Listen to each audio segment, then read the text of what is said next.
Na tentativa de melhorar a eficiência, evitando canais ociosos, como ocorre no TDMA e no FDMA, e também de tirar os elementos que controlam o sistema de comunicação, surgem os protocolos de acesso aleatório. Nos protocolos de acesso aleatório, o nó remetente transmite aleatoriamente, ou seja, não há um coordenador entre os nós de comunicação, e ele ocupa toda a capacidade da transmissão do enlace. Se houver uma colisão entre as transmissões de dois ou mais nós remetentes, eles devem retransmitir os seus dados depois de um tempo aleatório esperado. Isso porque, se ocorre colisão dos dados, todo o quadro transmitido deve ser descartado, uma vez que não é possível interpretar os dados que foram enviados. Dessa forma, podemos dizer que o objetivo dos protocolos de acesso aleatório é especificar a detecção e a recuperação de colisões. A recuperação de colisões pode ocorrer, por exemplo, através de retransmissões realizadas em tempos aleatórios independentes entre os transmissores que obteram a colisão. Como exemplo de protocolo de acesso aleatório, temos os Slotted Aloha, o Aloha e o CSMA e sua evolução, o CSMA-CD. No Slotted Aloha, nós temos um coordenador que vai especificar o cronômetro para a emissão dos dados. O tempo, então, é dividido em slots de mesma duração, indicados por L sobre R segundos, em que L é o tamanho do pacote máximo que pode ser transmitido e R é a taxa de transmissão do enlace. Assim, temos então que os nós são sincronizados pelo coordenador e que a transmissão dos dados só podem ocorrer exatamente no início de cada slot de tempo. A figura apresenta um exemplo de funcionamento do slot da Aloha. Nessa figura, podemos verificar que nós temos então o nó 1, o nó 2 e o nó 3 que querem transmitir dado. Por sorte, eles sortearam um instante de tempo para transmitir e esse instante de tempo foi o mesmo para todos os três nós. Neste caso, houve colisão de dados e ninguém conseguiu transmitir com sucesso. Ocorrida a colisão de dados, então os nós 1, 2 e 3 sorteiam um tempo aleatório para transmitir novamente. Como podemos verificar, o nó 1 e o nó 2 sortearam dois slots de tempo na sequência para transmitir, enquanto o nó 3 escolheu 5 slots de tempo para transmitir. Como consequência das escolhas dos nós, tivemos então um slot de tempo que não foi utilizado neste momento. Como consequência da escolha dos slots de tempos novos para o nó 1 e nó 2 transmitir, podemos verificar que novamente houve colisão dos dados e nada foi transmitido com sucesso. Como consequência dessa segunda colisão, o nó 1 e o nó 2 sorteiam novamente novos tempos para poderem transmitir. Vejam que, neste caso, o nó 1 escolheu 3 slots de tempos à frente e o nó 2 escolheu um slot de tempo na frente. Conforme podemos ver nessa figura, o nó 2 conseguiu então sortear um intervalo de tempo que somente ele usou o canal. Dessa forma, ele conseguiu ter sucesso na transmissão dos dados. Novamente, devido às escolhas de tempo, encontramos mais um slot de tempo vazio sem transmissão. Em seguida, podemos verificar que houve colisão dos dados entre o nó 1 e o nó 3. Vejam que o nó 1 já tentou transmitir 3 vezes os dados e não obteve sucesso, enquanto o nó 3 tentou transmitir apenas 2 vezes e não obteve sucesso. Entretanto, o nó 1 não sabe quantas vezes o nó 3 transmitiu e nem o nó 3 é capaz de saber quantas vezes o nó 1 tentou transmitir. Dessa forma, essa informação de quantidade de vezes de tentativa não é utilizada no protocolo do slot da Aloha. Devido a essa colisão, então o nó 1 e o nó 3 sortearam novos tempos para transmitir. Neste caso, o nó 1 sorteou 2 slots de tempo na frente, enquanto que o nó 3 sorteou 3 slots de tempo na frente. Mais uma vez, então, temos aqui um slot de tempo não utilizado. E por fim, podemos verificar então que no slot de tempo sorteado pelo nó 1 e nó 3, eles conseguiram agora transmitir os dados sem interferência dos outros nós. No caso de ter ocorrido novas colisões, o protocolo Aloha exige então sorteio novamente de um novo tempo a transmitir e assim sucessivamente. Neste caso, o nó 2 não necessitou transmitir após ter conseguido sucesso na transmissão. Se o nó 2 necessitasse de novas transmissões, ele iria competir novamente com o nó 1 e o nó 3, mesmo após ter conseguido sucesso. Para verificarmos a eficiência do slot da Aloha, vamos supor um caso em que haja n nós e que cada nó transmita com a probabilidade p. A probabilidade de cada nó ter sucesso ao transmitir os dados pode ser descrita como sendo sucesso é igual à probabilidade de transmissão vezes a probabilidade de não estar transmitindo elevado a número de elementos menos 1. A probabilidade de qualquer um dos n nós tenha conseguido transmitir com sucesso é a mesma da probabilidade dos nós separadamente vezes o número de nós. A eficiência máxima para um grande número de nós é obtida, então, quando a gente obtém a taxa de sucesso para o número de nós tendendo a infinito. Dessa forma, obtemos, então, que a taxa de sucesso é de 0,37%.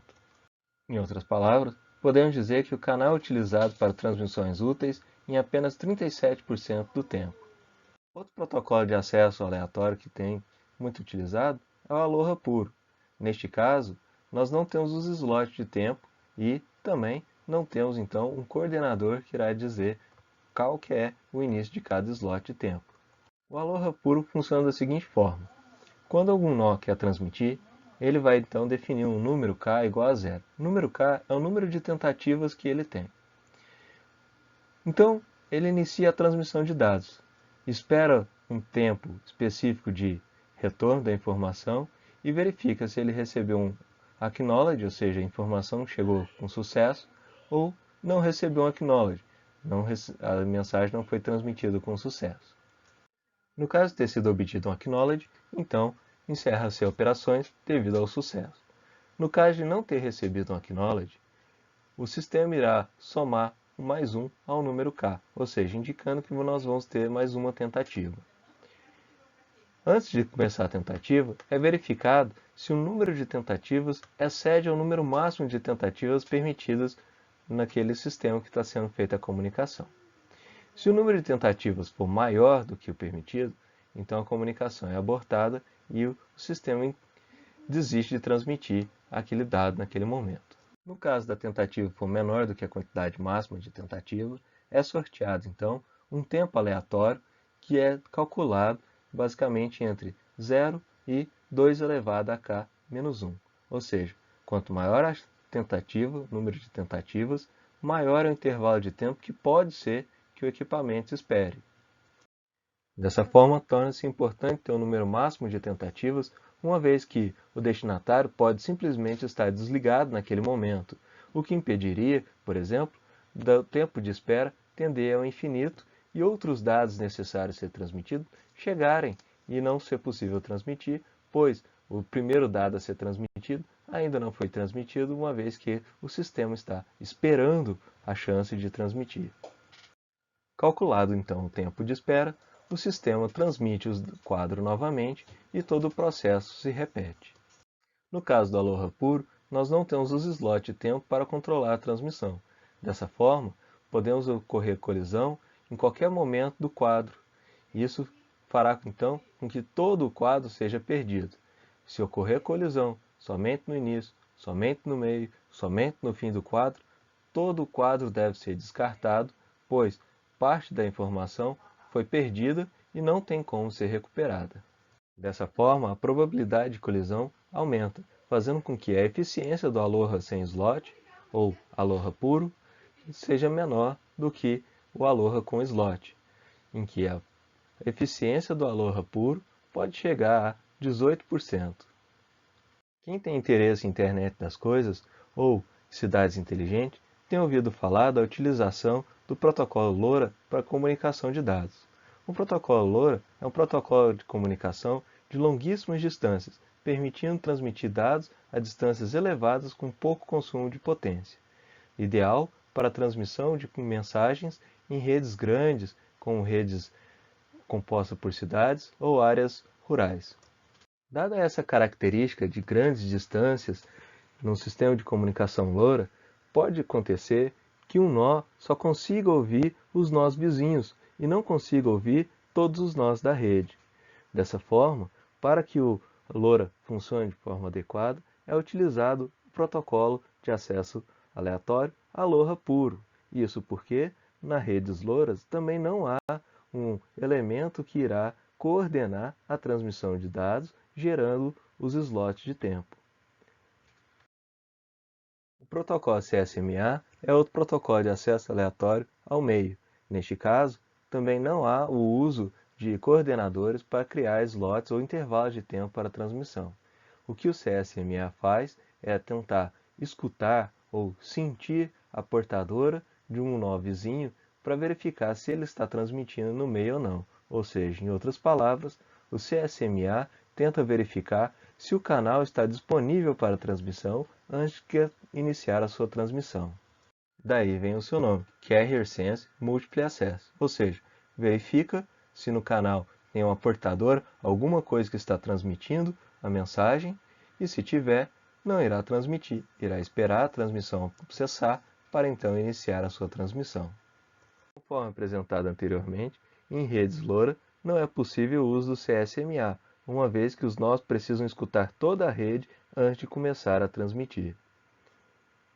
Os CSMA são utilizados em, por exemplo, redes Ethernet, em que é possível sentir toda a comunicação na rede antes de transmitir os dados. Existem três modelos básicos de CSMA: o CSMA não persistente, o CSMA1 persistente e o CSMA-P persistente. No CSMA não persistente, antes de transmitir, a placa de rede verifica se o canal está disponível. Caso esteja disponível, inicia a transmissão. Caso não esteja disponível, irá sortear um tempo aleatório. Passado esse tempo aleatório, a placa de rede volta então a verificar se o canal está disponível ou não. Se estiver disponível, transmite. Se não estiver disponível, sorteia outro tempo aleatório. No CSMA1 persistente, a placa de rede tenta transmitir no canal caso ele esteja ocioso. No caso dele estar sendo ocupado, a placa de rede continua observando o canal até que ele se torne ocioso, ou seja, o nó adjacente terminou de transmitir os dados. Então inicia a sua transmissão. Por fim, o CSMA-P persistente é uma combinação do CSMA não persistente com o CSMA1 persistente. No CSMA-P persistente, a placa de rede verifica o canal antes de transmitir. Caso ele esteja ocupado, a placa de rede vai sortear um número. Dependendo do número que foi sorteado, ela irá operar como sendo um CSMA não persistente ou um CSMA1 persistente, ou seja, ela poderá ou não transmitir os dados assim que o canal estiver ocioso.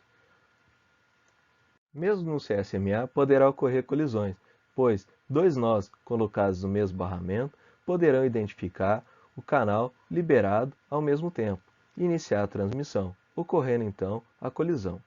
Isso acontece pois, como já foi apresentado anteriormente, quando se coloca uma onda eletromagnética no meio, seja ele meio guiado ou não guiado, ela leva um tempo para chegar ao destino, fazendo então com que, enquanto a onda eletromagnética estiver viajando no meio, o receptor ou o transmissor identifique que o canal está disponível, iniciando assim a sua transmissão.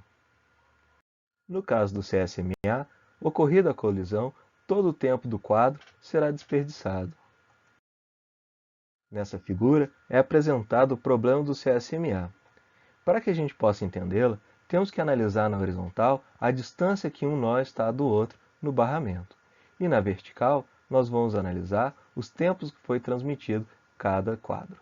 Neste exemplo, vamos supor um barramento contendo 4 nós, nó A, B, C e D. Veja que o nó B está espaçado no nó D de uma certa distância. Neste caso, o nó B precisou transmitir os dados. A primeira coisa que o nó B fez foi avaliar o canal e verificou que ele estava disponível. Então, no instante T0, ele iniciou a sua transmissão de dados. Sabemos que o nó B irá levar um tempo para transmitir todo o quadro. Esse tempo vai depender do tamanho do quadro, quantidade de bits e da taxa de transmissão que B está usando, bits por segundo. Aqui nós temos o exemplo do tempo que o nó B irá gastar para transmitir o seu quadro. Enquanto o nó B estava transmitindo seus dados, o nó D teve a necessidade de transmitir os dados também. O nó D iniciou a transmissão dos dados no tempo T1. Veja que o tempo T1 é muito menor do que o tempo necessário que o nó B tem para transmitir todo o seu quadro. Então, por que D não esperou B terminar de transmitir para começar a transmitir, uma vez que tanto B quanto D utilizam o protocolo CSMA, ou seja, eles verificam o enlace antes de iniciar a transmissão. Como podemos verificar na figura, o quadro de B levou um tempo para chegar até D. Esse tempo foi maior do que o tempo T1 que D esperou para iniciar a sua transmissão. Isso deu a falsa sensação para D de que o canal estava desocupado, sendo que, na verdade, B estava transmitindo. E dessa forma, houve então colisão dos dados de D com os dados de B, perdendo todo o quadro de B e o quadro de D. Na tentativa de melhorar o protocolo CSMA, foi desenvolvido o protocolo CSMA-CD, em que CD vem de Collision Detection. Na verdade, o protocolo CSMA-CD é exatamente o protocolo CSMA. Entretanto, a placa de rede continua escutando o enlace enquanto está transmitindo. Em caso ela detecte colisão enquanto ela está transmitindo, ela cessa imediatamente a transmissão dos dados, ao contrário do protocolo CSMA puro que continua transmitindo, pois o protocolo CSMA puro não continua verificando o enlace enquanto está transmitindo. No protocolo CSMA-CD, temos que as colisões são detectadas rapidamente em poucos intervalos de bits. Dessa forma, a transmissão do quadro colidido é abortada imediatamente, reduzindo consideravelmente o desperdício da capacidade do enlace. Em redes locais que utilizam cabos metálicos para transmitir os sinais, podemos identificar as colisões de forma fácil, medindo o nível DC, verificando violações de código ou comparar sinais transmitidos e recebidos. Todas estas técnicas vão poder ser utilizadas dependendo do tipo de codificação da informação que foi utilizada, ou seja, dependendo do formato do bit que foi escolhido pelo projetista. No caso de rede sem fios, é mais difícil o uso do CSMA-CD. Isso porque, enquanto o rádio estiver transmitindo, ele irá desligar o seu receptor. Isso para poupar ele de receber a alta potência do seu próprio equipamento quando estiver transmitindo. E dessa forma, ele também não será capaz de receber os sinais transmitidos por outros rádios distantes a ele. A vantagem do CSMA-CD em relação aos outros protocolos de acesso aleatório é que no CSMA-CD podemos conseguir utilização de canal próximo a 100% em redes locais cabeadas.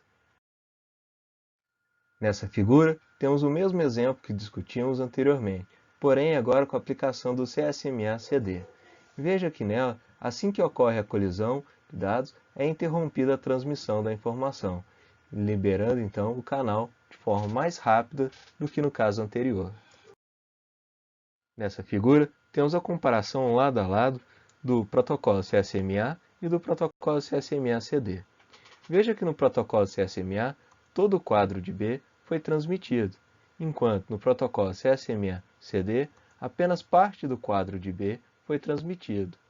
Outra comparação que podemos fazer é sobre a eficiência do CSMA-CD sobre o CSMA em questões de liberação do canal. Vejam que aqui no CSMA, levou muito tempo para o canal ficar efetivamente disponível à transmissão de dados. Aqui estamos analisando o início da transmissão do nó B e o fim da transmissão do nó D. No caso do CSMA-CD, o tempo de ocupação do canal foi bem menor, ou seja, o canal foi liberado efetivamente mais rápido. Aqui voltamos a analisar o início da transmissão de B e o fim da transmissão de D, levando em consideração aqui que tanto B quanto D interromperam as suas transmissões assim que detectaram a colisão de pacotes durante a comunicação na rede. Por fim, nós temos um protocolo de revezamento. Neste caso, para que ele possa funcionar, precisamos obrigatoriamente de um coordenador da rede. No protocolo de revezamento, o coordenador tem a função de ficar verificando qual máquina precisa transmitir dados. Identificada a máquina que precisa transmitir dados, o protocolo libera para esta máquina e apenas esta transmitir os dados durante um intervalo de tempo. Terminado esse intervalo de tempo, o coordenador volta novamente a perguntar qual máquina precisa transmitir os dados. A permissão para transmitir é conhecida pela palavra em inglês token. Assim, as redes que utilizam esse tipo de revezamento também são chamadas de redes token ring. Token ring porque os computadores ficam colocados em anel e o token vai passando, então, sucessivamente de uma máquina para outra. Podemos dizer que o token carrega um número de identificação que está relacionado com a máquina que pode transmitir. A máquina que recebeu o token e possuir o mesmo número de identificação, coloca os seus dados na linha e transmite o quadro. Nessa figura, podemos ver uma imagem simplificada de um switch token ring. Podemos imaginar a rede token ring como sendo um anel em que todas as máquinas estão conectadas a ele e podem então ouvir todas as informações que estão na rede. Entretanto, não podem transmitir. Somente aquelas que receberem a permissão poderão transmitir os dados.